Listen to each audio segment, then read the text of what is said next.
Women have the power to transform this world. We can end crime and violence if we all agree to do one thing: share. Let's share our wisdom, share our time, share our talents, share our finances, but most of all, let's share our love. This is the Female Solution.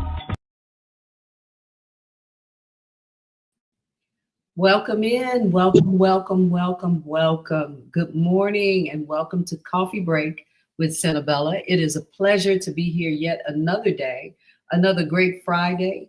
I'm here in Chicago, and you know what? I am hanging in there. Everything is going well, despite the fact that these forces out here will try to change things. You know what? You have to stay resilient. So how you doing? Welcome. This is Coffee Break with Senabella, and of course, I'm Senabella. If it's your first time here, then I want to encourage you to stay. Today, we have a very interesting way we're going forward with the show today, and we're talking about family. What do we do, and how have we met the challenge to raise our children? What have we left them with so that they can be prepared for what's coming next? Now, many of us think of ourselves as good parents, and many of us think of ourselves as like, as we age and our children grow up, like we ask ourselves, what did we miss? Like, what did I do wrong? And we begin to realize there are a lot of steps that we have not taken that we should have taken, or that we've taken for granted. And in taking those steps for granted, it's kind of left a big, big, deep hole in the relationship you have with your child or children. So now it's up to you to figure out what you need to do. Well, today we're going to have Naima Latif join us. She is the founder of the network. And so as a result of that, I think that we're going to not only get great conversation from, say, myself and you, the audience, when you chime in and you make comments or questions, which you're open to share here live with us, then you're going to get also a professional point of view. She's an author, and she's written a great book on all of the subject matter that we're going to talk today. So, having said that, I feel like I'm a little lost. I'm used to putting somebody right in the room. Is Naima in the room? Is she ready to come in? Let me see. Oh, she is. She's right here. Let me add her to stage. Hi, Naima. Well, Grand Rising, how are you? I'm fine. Really, what's happening inside of me is that there is a birth record that I was supposed to show on this here episode of Coffee Break with Senabella, and I inadvertently took it down and I couldn't find it again. And it gives all of the birth stats from my father's side of the family from the 1800s. Well, you know what? That might have been divine intervention, because I don't know if you want to show that, because then you're giving people who can do unkind things and duplicate your records in order to, you know how people steal identities. So that was the creator protecting you. Yeah, some old that some of the records so old they would literally have to recreate a whole new thing. But I get you. And you know, it's funny, I thought about that for a minute too, with things being so sensitive. Yeah, you have to be careful, right? Absolutely. You know, people who have wrong intentions, they find the most creative ways to enact them. So you don't want to give them any help. You know how when we grew up, we say that person's a liar. And everybody knew that person was a liar. And so everybody said, don't say nothing to him or her. And most of the time it was a him we were talking about, right? Yes. For family, you had a her that was a liar. You really shook your head. Everybody has somebody in the family that has issues, and everybody has experienced situations in their family where there's strife, there's conflict. Everybody has that family member that keeps gossip going and everything, and will always tell the worst about somebody. And you know, everybody's got that family secret that, you know, something happened, this person got pregnant by that person and nobody talks about it. I mean, everybody has those things. Every family has those things. But what it teaches us, it basically teaches us how to manage that when we encounter that out in the world. You're going to have all kinds of people, all kinds of relationships. You have to make choices that maintain your integrity. And that's the challenge that we have, especially as you mentioned, how we go about imparting the right things to our children in the midst of all the things that they're seeing growing up. You know, and it's really interesting that we even broached this here part of it. It's not something I hadn't thought about. Characters, right? The characters in our family, how they affect us, how we view ourselves in the midst of these characters, right? And whether it's one or two or one other one, you know, I hear my mother, she was an only child. And so she ended up having 16 kids, 14 living children. And I just wondered how she gauged all of that, you know? How did my mom, you know, end up being this great mother, right? And so you see here, this is my mother, Valerita, and she met my father when she was 14, and they were married, and she came from Arkansas vis-a-vis Money, Mississippi, vis-a-vis, and he had already left and come here, right? And so she meets him, and he says that my mother told him she was 17, and because she was voluptuous, he believed her. Right. So my dad is struck by my mom. Let me see if I can find a picture here. I had some things happen, so the pictures that I had didn't necessarily. But where's my dad? This is my dad right here in the pink shirt with this handkerchief around his neck. Oh, wow. And he's amidst his dad and mom, my grandmother and grandfather, the Gills. This is the Gill clan, and my aunties, all in the South. Yeah. So he leaves at 14 and comes to the city. My mother's on her way to the city with her mom, right? But he's how old was he when he met my mom? He said he was 17, or he was a little older than that, because he was 12 years older than my mother. So my mother was 14, he's 12 years older than her. And the reason he meets her is because my grandmother,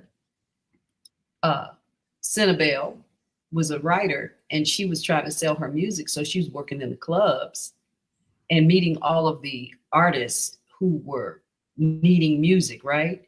So I'm named after her, but she's my mother's mother. So she's there, and my mother's in her, taking her with her, putting her behind the bar and whatever. And my father, he meets my mother in an establishment like that.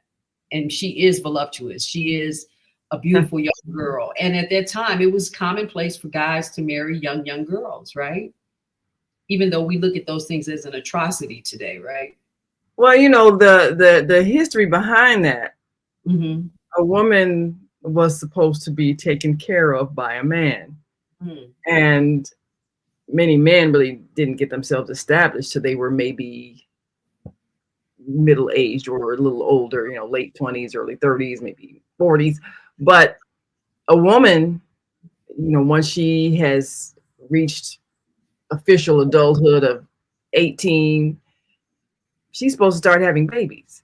That was the culture, that was the belief. So the woman might be considered a grown woman, but in order for the man to be able to perform his role, he needed to have been established, which usually takes a few more years. So you see a lot of those relationships where older men were marrying younger women. Yeah. And then that also, there's a certain dynamic with that kind of relationship too, because you have an older man who's dominating a younger woman, and she, being younger, is not going to be as assertive because she doesn't have the same confidence as she would have if she were an older woman. So those relationships we see, in the generation of our parents and earlier, they tend to look like that, where there is that age gap sometimes. And that's because also women were not expected to have a full-time career outside of the home. So if your job was basically to have children, you didn't need an education for that. And we really have gone through an evolution when it comes to preparing our children, our girl children, to be career women. And that was something that happened just kind of recently after World War II, when women had to go into the factories and other kinds of jobs and clerical work outside the home to support the war effort. And then they just kind of never went back home after that, because like, oh, I used to have my own money. I like this. Right. You know, but then there's a whole dynamic that happens after that with, okay, so who's raising the children? And that's the challenge that our generation had.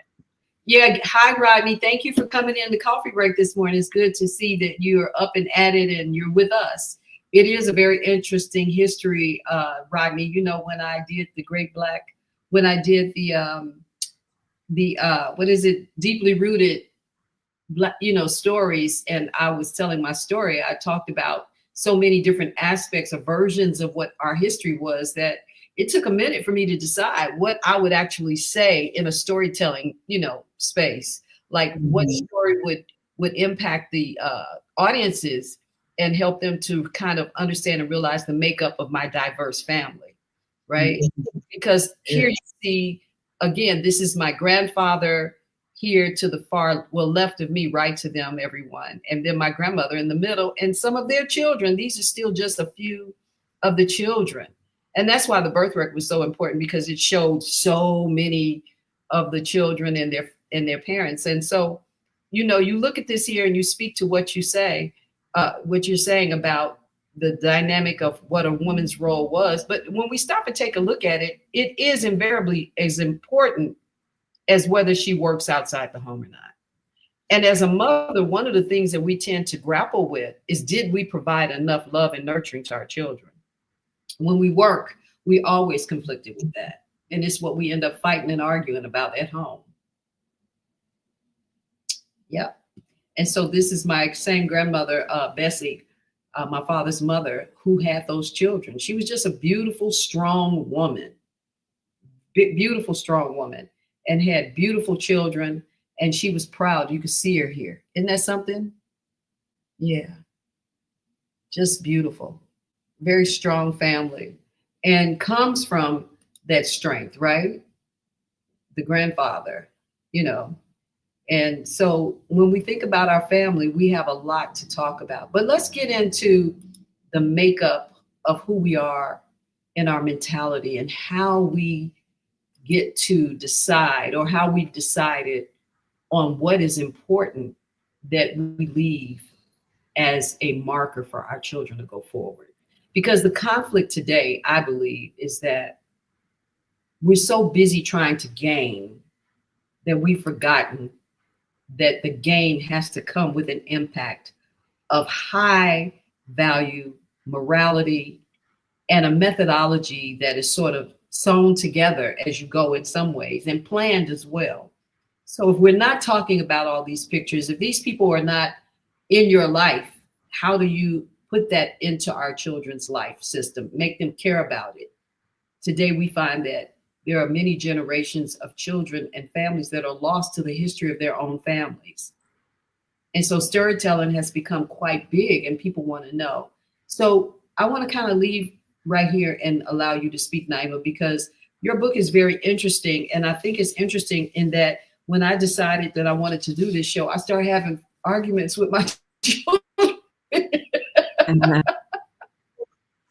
What's going on?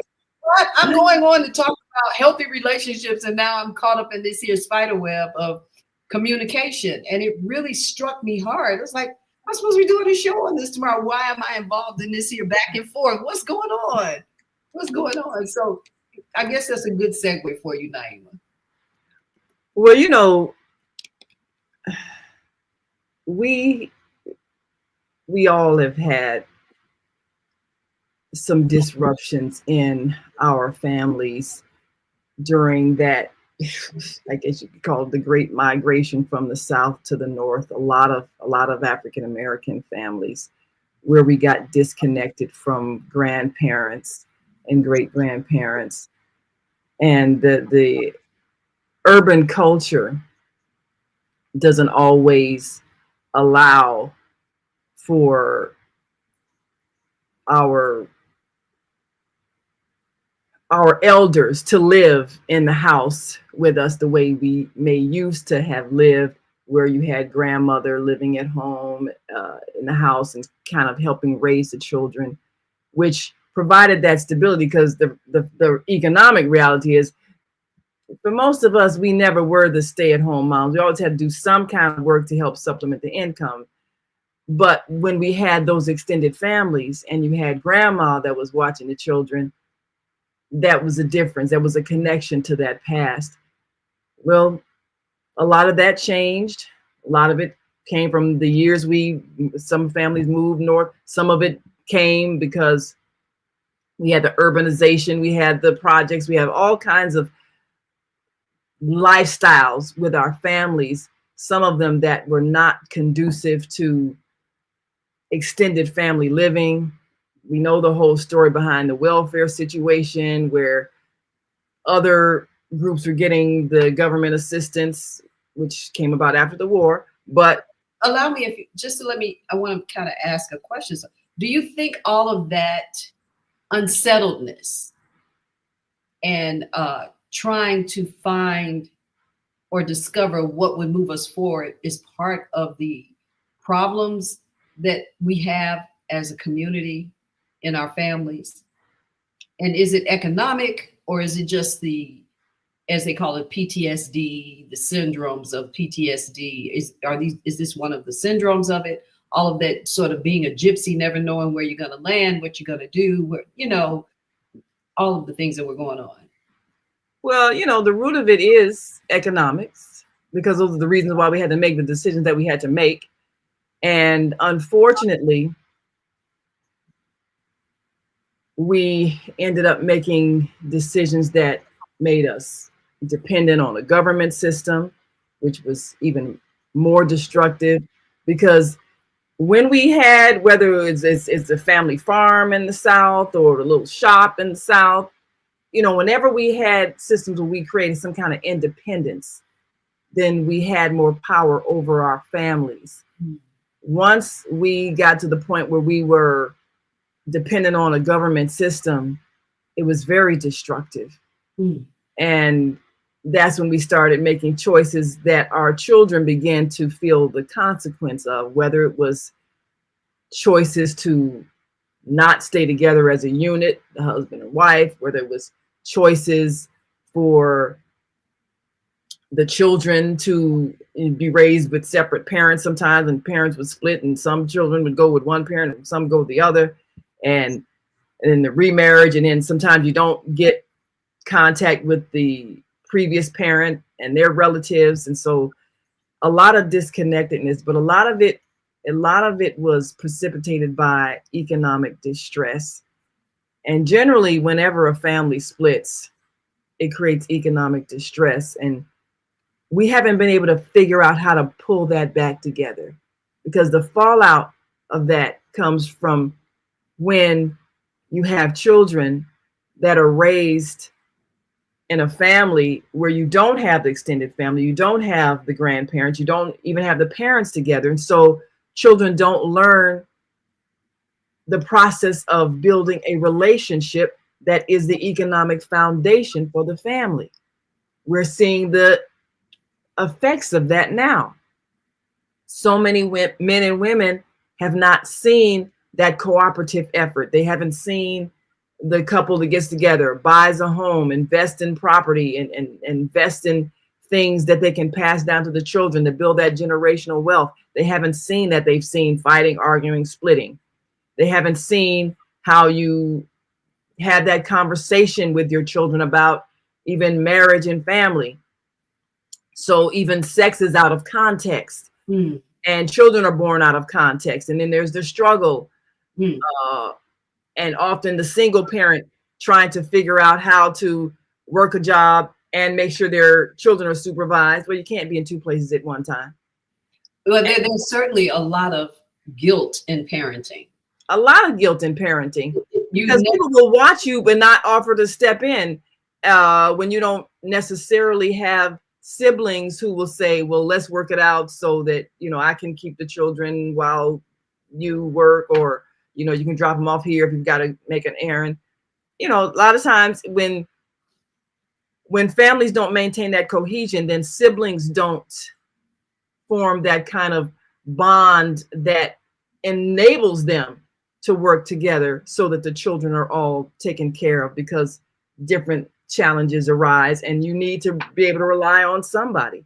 When that doesn't happen, the children are the ones who they suffer the consequences. So being able to prepare our children to work as a team, that's what a family does. And when that's not there, then they don't understand that that is the economic base that you need. When everybody's a separate entity trying to manage things themselves, they end up struggling. Whereas when you cooperate and you combine your efforts and your income, then everybody can thrive. Well, you know, what's interesting about that is that, so my mother is left with all these children. My father and she break up, they split up. My mother goes to school to Columbia College. She is working through Catholicism and thinking through Islam, right? She's active in the community with Dick Gregory, and she's juggling all these balls in the air. And at home, we were an organized system. Like, we knew what time we were going to get up. We knew what time we were going to go to school and what school we were going to. We knew what time we had to be home. We could hear her voice even when she was whispering. We were afraid of our mother. She had the power to decide when she was going to slap the crap out of us, and she did. And it wasn't always when we thought it was going to happen. And my father would come by and see us, and he, in his shame, would sit outside because he came from a structured family. And he knew that his was mismanaged, right? But what it also did is it stimulated in the male portion of our family. Our brothers were like, how were we going to support what's happening here in the house, right? And so I'll say this, one of the things that I've come by, and recently over the, say, last 3-4 years, a lot of families that are economically challenged are close. They're close in the sense that you can't say nothing to one without the other part of the family being a part of it. You can't get in the middle of their stuff. They know their grandparents, and they see their parents and their mothers, and they may be broken up with the guys and stuff that they're with, but they all come around. Yes. It's sort of this charter, if you will, of stimulating the children to know that's my daddy, that's my mama, these are my grandparents, right? And so that's some way of saying this is the roll call for who we are, right? And you grow up and you always say, I wish I came from a family like that cooked and hung out at the parks all the time and did the stuff together. Because some families really had an understanding that we have to know who we are and what we're doing, right? And there was a greater majority, for some reason, that were lost to that whole idea. Yes. And I've seen that. I've seen that, unfortunately. Of course, I've seen the families that very cohesive, a lot of social activities, family gatherings all the time. And so you can see that they've built those lifetime bonds. And then I've seen families where the siblings barely talk to each other. The parents split, maybe there's step parents, and that relationship is not good. So it's difficult when you don't have the cohesion of your family and your extended family, because all of that, it affects your economics. It affects the choices that you have to make, and it affects the information that you give your children.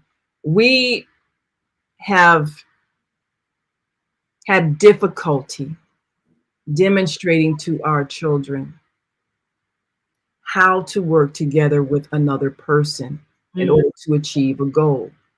And that's the main reason why we're struggling so much financially. That's a very basic part of survival.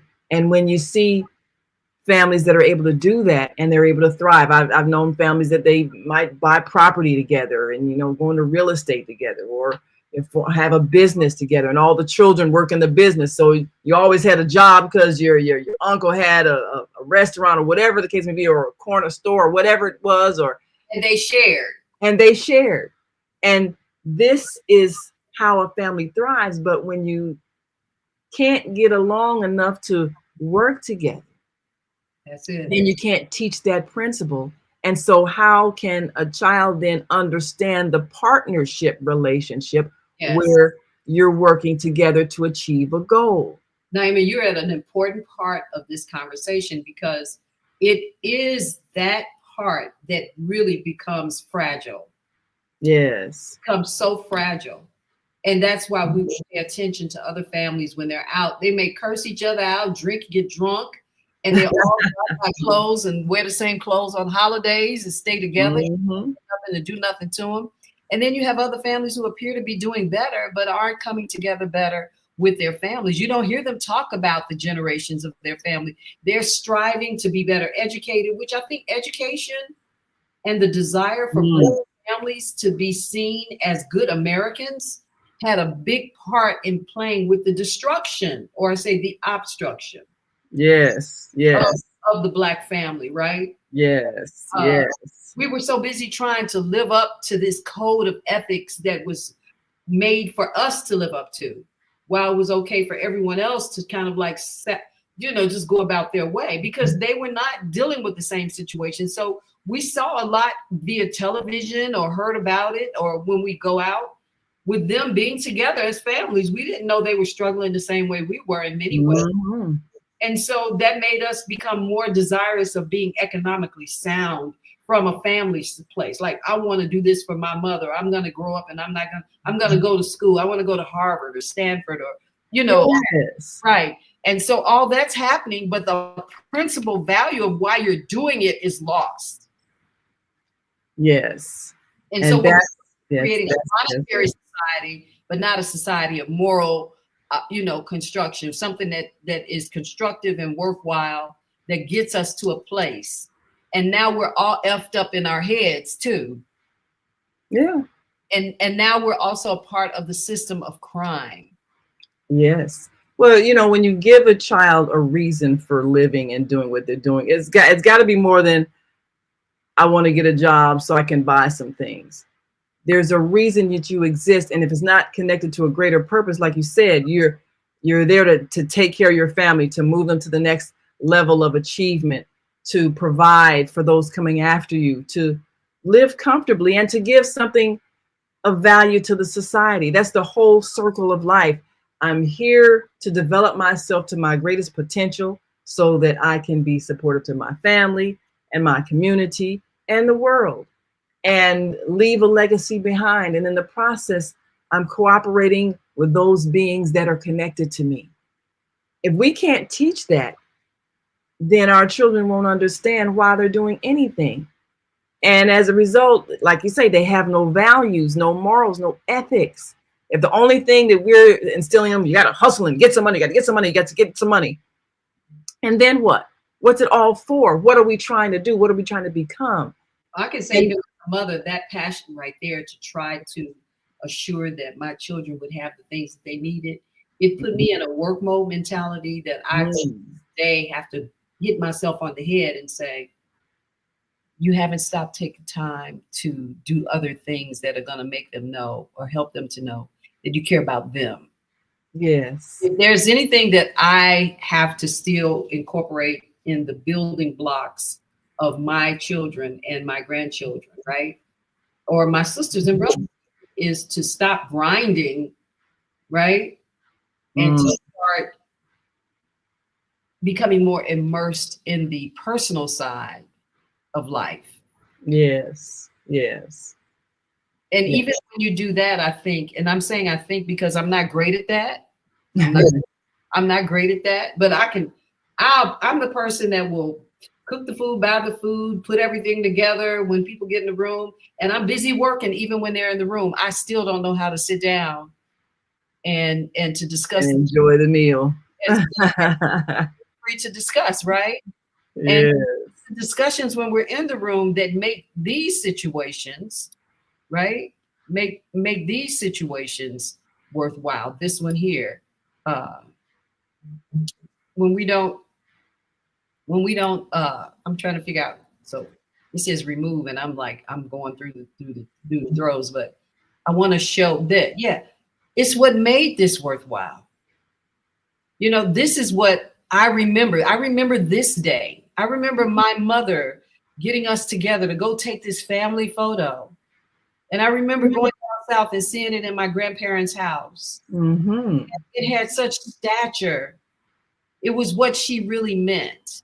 But my Yes. mother was grinding all the time. She was in the community. She did everything. So I took a nod from her, but I missed a big part of, say, providing that comfort, as my son say, nurturing, mom, nurturing, right? And so my offspring are like me, always grinding. Mm. Okay, Yes. so yeah. What did we go over time? It says end stream. Oh, yeah. Well, yeah, I guess it's time to take a break. Well, let's do it. We're gonna come right back after this break, and yeah, let's go. All right.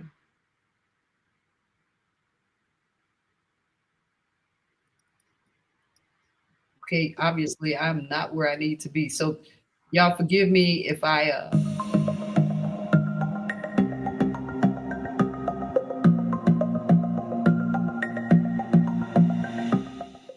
Hi, I'm Barbara. I'm Cheryl. And I'm Naima. We're three Black moms. And in case you didn't notice the resemblance, we're also three sisters.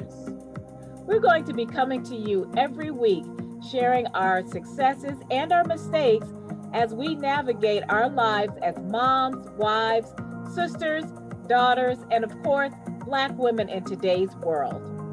We'll talk about it all: race, politics, religion, economics, culture, and we'll take a look at everything from whether or not to use corporal punishment to how do you teach your children about sex. Look for our upcoming book, Growing Up Charles. It's a personal story about our lives growing up in Maple Park on Chicago's South Side. I'm Barbara. I'm Cheryl. And I'm Naima. We're three Black moms. Follow us on Facebook and subscribe to our YouTube channel, Three Black Moms.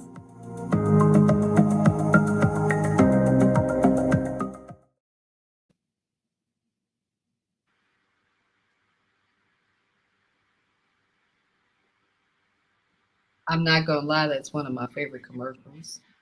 Well, it is because it's the three sisters, you know. We all Yes. we all are governed by this idea of the depiction of who we are as family, how we relate to one another. And here you are with your sisters discussing things that are extremely important. So let me just take it back to you, Naima. You wrote this book. What drove you to let's talk about the name of the book and the kind of direction you took. What research did you manage to come up with before you wrote it? Well, the book that was written back in 1994 with me and my husband was Slavery, the African American Psychic Trauma. And this book addresses many of the errors that we're making because we're still holding on to a fear-based belief that came out of our enslavement experience. And the fact that we are now free people should have changed the way we're raising our children, but many of us are still raising children with the idea that the goal is to make sure we don't upset white people, or that we're approved of by white people, or that we're imitating white people, or we might get punished by white people. That fear that other people are in control of our destiny, we need to let that go. That's no longer a reality. And yet, even the way we gear our children to going to school, and we've talked about this on a lot of shows, if other ethnicities come here and see the tremendous opportunities for economic empowerment by setting up shop and selling something. That is how you grow your economy and your family. We have been geared on, and I'm not saying there's anything wrong with getting a good job with benefits, but that became the goal for our education, as opposed to us gaining knowledge so that we could open up shop, study medicine so you can become a doctor and open up your doctor practice, study law. But wait a minute. Do you think that had anything to do with the trauma of having them burn down our towns, take everything away from us? And so do you think that we sort of settled into this place where we were like, well, at least here, if it gets burned down, or at least here, I'm safe working and I can grow and become something. And so ownership, having your own businesses and stuff became sort of like not so comfortable to think about. That's what a trauma is, when you keep reliving the past as if it's the present, and therefore not able to move forward to the future. Yes, some ugly things happen and we're done. And we went through a whole, as a nation, we're still unhealed from the trauma of that, which is why this conflict keeps resurfacing and things keep triggering our fear and rage. But we have got to change our focus from what was to what we intend to create. And that is a self-sustaining, independent, interdependent community. We can't do it as long as we're continuously recycling and restating and reliving, whether it's Rosewood or any other thriving community that was burned, or any other tragedy that happened, because we're instilling our fear in children who didn't live through that.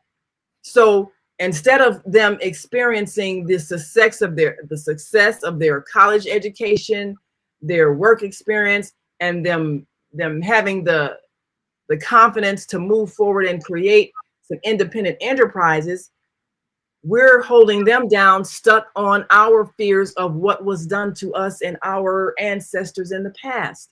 Wow. And now, I'm sorry, the world has changed, and we're not changing our thinking. So we're not empowering them the way we could. And while we're watching other ethnicities come into America and as family, and they create money and wealth and go back and take that wealth home, right? Or they come here and they stay and have this here wealth. And we become further disenfranchised because we end up working for those same people who were not born here naturally. And so right now, even with the unsettling of everything that's going on economically, people are starting to talk about things like, oh, I was always buying a bag that was not worth what it was, because the Chinese are now saying we're mad at you, America, for saying this to us. And they're sharing how much the cost of things really were. Well, we already kind of knew what the cost of things were, but we were blindly still allowing ourselves to spend our money. There was this one woman, and I don't have the clip, but she had a whole room full of every high-end bag. And she said, you mean to tell me all these bags right here that I put all my work for these bags to have are not worth what I paid for? And she still didn't realize when she was saying it, when she said, China, I'm coming there to buy. I'm like, she's stuck. So now you're going to take a plane to go over and go get it. So it's like, it's not that we shouldn't want to have high quality, good things. It's how we have been traumatized to believe that this is the only way to go about it. And who decides whether something is valuable? Right. And when we create things that we value ourselves and pay the price for what we create, then it has the value that we've given it. It's like, well, this week I had a wonderful dress designer on, beautiful African boutique, fabulous clothing and all kinds of accessories and everything coming out of Africa. So if we are empowering our own merchants, then the economic abundance and prosperity will circulate through our community. That's how that's how Black Wall Street was built.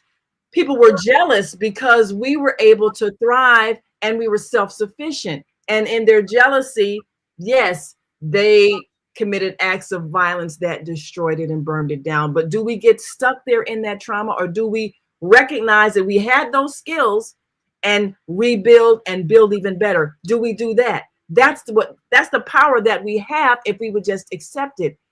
But one of the things that has to happen is that we have to give our children the expectation that they can do it and the vision to do it. One of the things that struck me, being educated, because there are a lot of educated people without real work, without real money, without a home. That's true. So you got the knowledge, and we're looking for somebody to give you a job instead of, okay, now that I have this knowledge, let me market my skills so that I can get paid, instead of, well, let me wait until somebody thinks I'm worthy. Because that's the thinking. Well, make yourself worthy so that white people will hire you. When in fact, we're living in the economy now where all you got to do is market your skills and you can create your own income. Right. Or our children are knowing that. That's why they're the best of me. Right. Or I want them to think the best of me. And we don't even know we're doing it until we get around them. Right. Then all of a sudden our language, our posture changes, and this desire to say, oh, yes, thank you so much. And, we're playing to the narrative. And we don't even realize, and we walk away feeling lost in some spirit, because now we sort of like turned around and let them just do whatever they wanted to us, and they don't even know, most of the time, they don't even know when we're doing that. Right. So this is the example. Right. Yeah. I mean, this is the example we've been setting to our children, very disempowered kinds of attitude, when in fact they have grown up in a world where there is a global economy. You can go online and sell anything. When I saw my daughter set up a business on Instagram, selling housewares, I'm like, oh, okay. They think differently, because in between jobs, she was a businesswoman, and she never stopped. And when we see that kind of energy in our children, we need to encourage it. That's because the world has changed and there are no barriers. We have to stop giving them our fears and our limited beliefs so that they can thrive. We need to push them to get knowledge and education, not so that white people can approve of them and maybe white people can hire them for a job, but so they can empower themselves, because they have the skills and they have all the tools they need. It's a different way of thinking. So we got to get over that trauma of believing that there is someone that has power over us, or someone that's greater than us, or someone that we have to bow to or bend to. That's in our minds. It's not the reality until we make it reality. And that's all a part of what has to be repaired. I'm trying to give you like glory at the same time. My head is like spinning with thank you, because I truly believe that during the Black Lives Matter, this whole pandemic era, when our children were taken to the streets, destroying everything, saying no more of this crap. And I remember going downstairs and they tore 63rd Street stores up and stole all the stuff. And sometimes they had one gym shoe and didn't have the other. And I said, well, why are you doing this? They said, because you know what? All my life, they've done nothing for me. And so right now I'm going to do something for me. And I'm like, but how does that benefit you? And they said, I don't know, ma'am. And they ran around with all these clothes and stuff in their hands and arms. And I was like shaking my head, trying to understand it. But as we speak about it,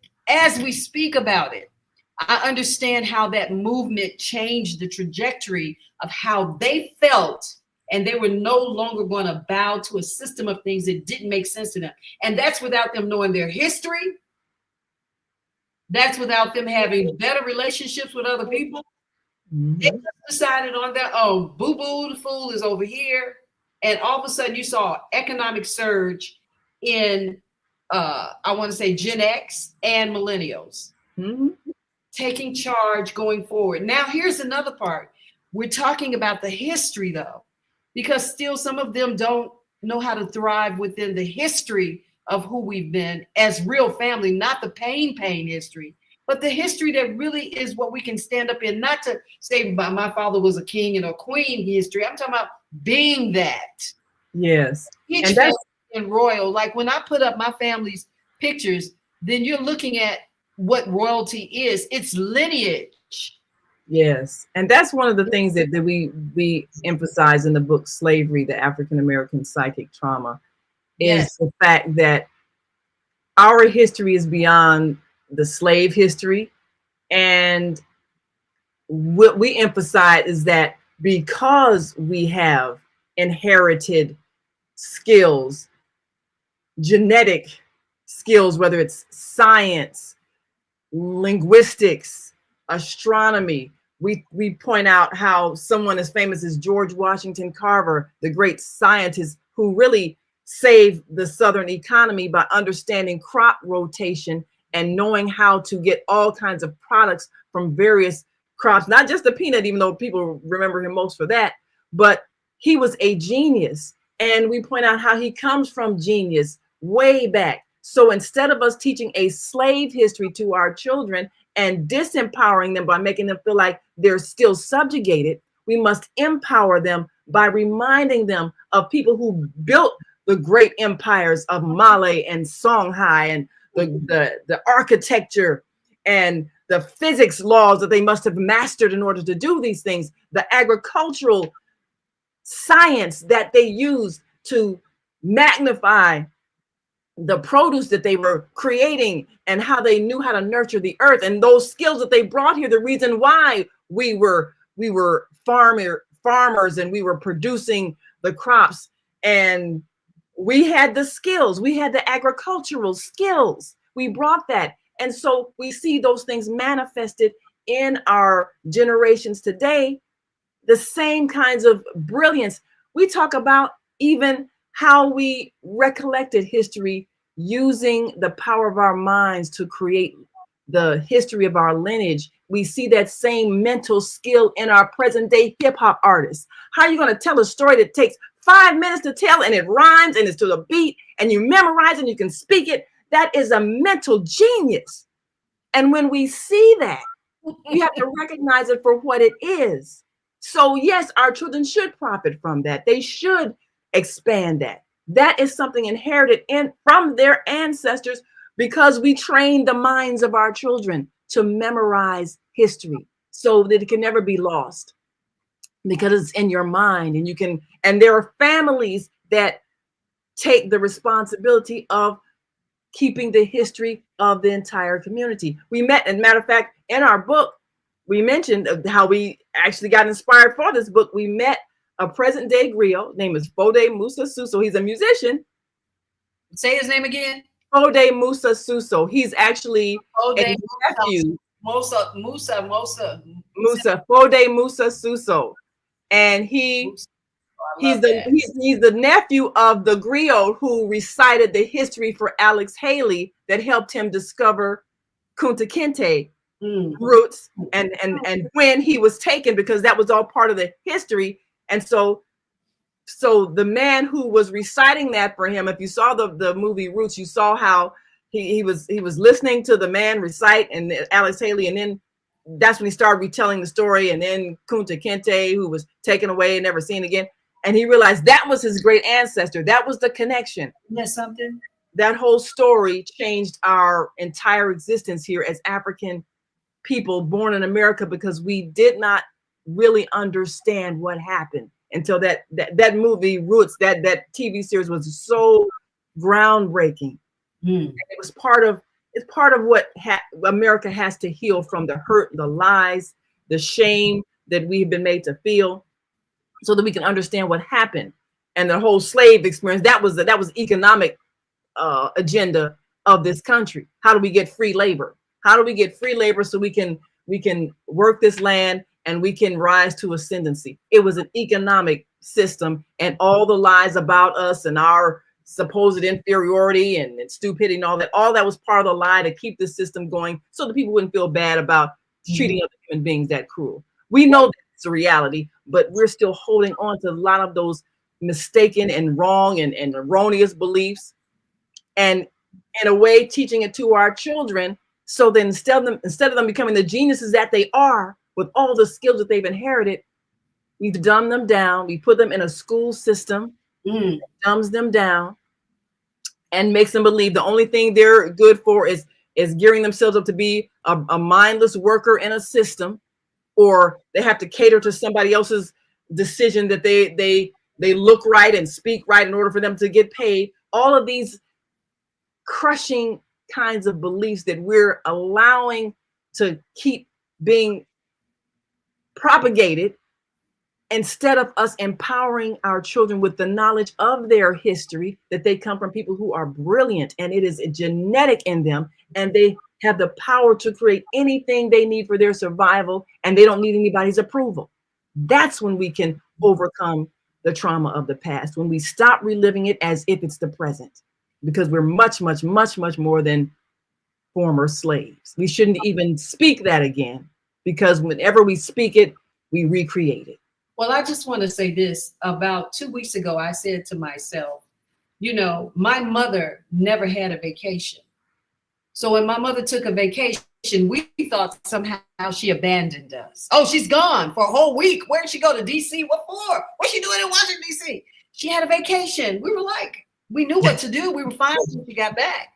But a couple weeks ago, it dawned on me, we all need a vacation.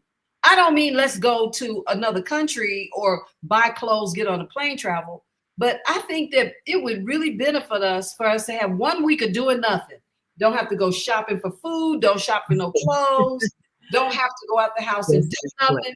Don't have to do nothing. Just do nothing for a whole week. What would you do if you did not have a schedule to do anything for a whole week, and you couldn't go to work, and you couldn't, you couldn't shop? What would you do? Who would you do? How would that affect you, and what would you do after that? Well, that is what freedom is. When you have the power to either work or stop working and give yourself a break. And this is why it's important for us to change the way we think about work.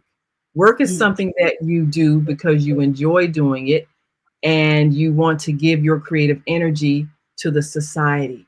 But it needs to be within your power to stop working and relax, because your body and your mind need rejuvenation. Now, we know during that slave system, we were not allowed to stop working from sun up to sundown, and you were beaten if you stopped working. That's a trauma we're still carrying, and a belief that we're still carrying, so that we're allowing ourselves to be driven by these bosses on these jobs, and we really be tired if you miss a day. That same mentality, and sometimes people can't take it, and they actually have a nervous breakdown or physical breakdown, because it's not normal to be able to just keep working and working and working and never give yourself a break. You need a mental health break. You need a physical health break. And when you take the power of your own life in your own hands, and you can create and generate your own income, then you don't have to allow yourself to be driven like a slave, where you can't stop and take a vacation. And the other part is, empowerment is so important. What do you need to come in to feel comfortable with stopping to take a break for yourself? Like, we are so exhausted with these ideas, and that we have to perform even when we're not working at a certain level, that we don't know how to view ourselves as being correct in just taking a breath, knowing that we're doing what we're doing is okay, and that nobody gets to tell you how you feel when you wake up in the morning. That's right. We are still slaves to that mentality. Right. And that's what has to change, because when we do that, when we see other people vacationing and doing things with their families, and they have all this wealth and stuff, we think we got to grind harder, when the truth is we need to grind less and plan more to not overwhelm ourselves. So what is naturally within us to do that course in life everybody seems to be seeking. Like, how do you know when you're on your course? Like, for me, it was like, oh, wait a minute, I just realized who I'm supposed to be and what I'm doing after working for 35, 40 years. You know what I'm saying? Like, and then you're so tired, and then people say, I'm going on vacation. So a lot of people retire and start partying and stuff, and then they die. Well, that's the saddest thing that I have seen. I've seen people work 40 years in a job that they hated, and then they finally retire. But because of the stress of being in that job that they hated all those years, they start getting all these sicknesses, and then they die, like you say. So they never really enjoyed life. Life is to be enjoyed all the way through. You don't wait until you get 65 or 70 and then, okay, now I'm going to stop working this job I hate and going to 8 hours a day, 6 days a week. Now I'm going to stop and relax and enjoy life. Well, your life is gone. So this is what we have to teach our children, and we can create a balance. Think of what you love doing and master that so that that's what you can give to the world. However someone pays you for that service, whatever you're doing, you're going to love doing it, and you're going to love being around people that you do it with, so that every day is a joy. And then when you get ready, you can take a break, and do not work in an environment where someone can threaten to take away your livelihood, because they don't care anything about you if they will do that. So if you are going to do something, and you can do a multiplicity of things, you don't just do one thing for 40 years. You can develop all kinds of skills. You can reinvent yourself, but have the freedom to do that, and have the skills and knowing how to do that, so that you can live a balanced life. So then when it comes to having that life partner, that mate, that spouse, where you're going to plan how you're going to work together, so each of you can participate in the rearing of your children, and your children can see the partnership. They can see the balance in your life, where you're not always gone. You got to make the children stay at home alone because you got to work this 10 hours or they're going to fire you. All of that extreme stress-filled kind of behavior, that needs to end, because it's because of that kind of stress that we can't keep our relationships together. And when our relationships fall apart, our economics falls apart. So we end up replicating that same thing in the next generation. Well, Sherry Ann Smith is in the room with us, and she said, "Good morning to all coffee breakers. I worked hard to empower all my students to be aware of their present and to find choices they find drawn to at George Muneer Elementary School." So it every opportunity we can take to empower each other, and it can be for the most disparaged of us, but when we stop to say, you know what, I see you, I recognize you, which is what I had to do in an apology with my daughter yesterday. When I finished having my little moment, I'm like, wait a minute, this is my child. How do I cure what I didn't give her an opportunity to be at a moment? You know, to be heard, to be seen, to be valued, right? To be honored. That's one thing before we go. And I think every parent, don't beat yourself up. We did the best we knew how with the knowledge we had. The same thing our parents did. Don't beat up your own parents. They did the best they could with the knowledge they had, the circumstances they were living under. Every generation does the best that they can with the knowledge that they have. So now that we know better, we can do better, as our wonderful Dr. Maya Angelou said. And so our children need to be able to do well, because they're grown. They're responsible for their lives. No matter what we did or didn't do, they are now responsible. So they have to take responsibility for where they are and do the best they can. Whether we provided an example of what you should do or what you shouldn't do, they should learn something and choose to move forward in life. Don't get stuck in the past, and don't get stuck at blaming someone. Choose the life you want to live and work toward it and make it happen. Well, you know, we're getting ready to go down to the last minute or so of this. And I just want to say we got to come back. Oh, always. Because we really have so much more to unpack as it relates to families, bridging the gaps, history, all of those things. But I just want to thank you so much, Naima, for one, the female solution, your earnest intention towards guiding us into a place that is going to be healing and helpful and good. And for being here with me today and raising my awareness and talking about your books and your family and the things. And I love Three Sisters, Three Black Sisters. I'm just all into that. We got a book coming out called Growing Up Charles, that I'm writing with my sisters. And that's going to really give us an insight on family life, growing up in the 60s and 70s in our household. Yeah, so it inspires. Right. Well, it's 58:59. I'm going to take this last minute to say thank you, everyone that came into the room with us today. I'm Senabella. And of course, you know me. I am the coffee breaker at 7 in the morning on Fridays here on the Female Solution. And this wonderful sister, Naima Latif, an executive producer, and the beautiful producer behind the scenes, Asada Kirkland. And we got to get her in the room because I want to talk about what she's created for so many people through her book fair. Yes. Have a great day. Everybody enjoy your life. This is a life we should live and be happy with. No matter what's happening, keep smiling. All right? Listen. come to the end of our show today. If you missed any broadcasts, go to our website for the audio and video archives at www.thefemalesolution.com. On behalf of our team of radio hosts, I'd like to thank all of you who participated in today's discussions. And to our global family joining us from all around the world, we say thank you. To our family in China, xie xie. India, dhanyavad. Japan, arigato. Korea, kamsamnida. Russia, spasiba. Germany, danke. Poland, dziękuję. France, merci. Spain, gracias. Italy, grazie. Egypt, shukran.